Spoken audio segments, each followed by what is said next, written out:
सनातन संस्कृति में स्त्री को केवल एक गृहिणी या मां के रूप में सीमित नहीं किया गया, बल्कि उसे सृष्टि की आधारशिला, ज्ञान की संरक्षिका और धर्म के पालन में समान भागीदार के रूप में स्वीकारा गया है।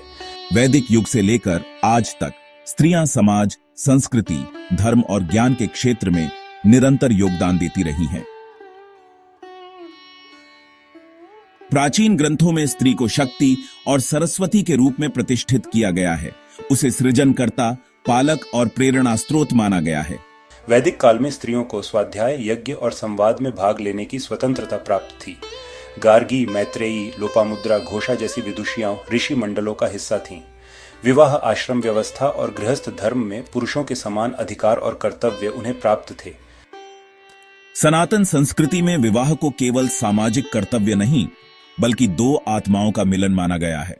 मनुस्मृति, व्यास संहिता और अन्य ग्रंथों के अनुसार विवाह का उपयुक्त समय स्त्री के शारीरिक, मानसिक और भावनात्मक परिपक्वता के बाद निर्धारित किया गया है।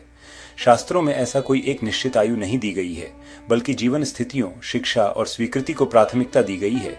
वेदों में सहधर्मिणी का उल्लेख है। इसका अर्थ है कि पत्नी केवल जीवन संगिनी नहीं, बल्कि धर्म संगिनी भी है।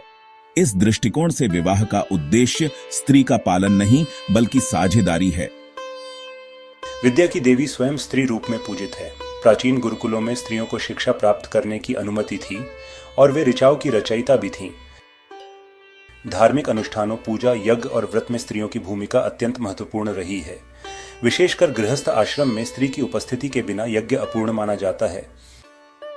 सांस्कृतिक संरचना में स्त्रियां लोकगीत, नृत्य, रीति रिवाज और पारंपरिक ज्ञान की संवाहक रही हैं। पीढ़ी दर पीढ़ी ये संस्कृति को सहेजती और आगे बढ़ाती आई हैं।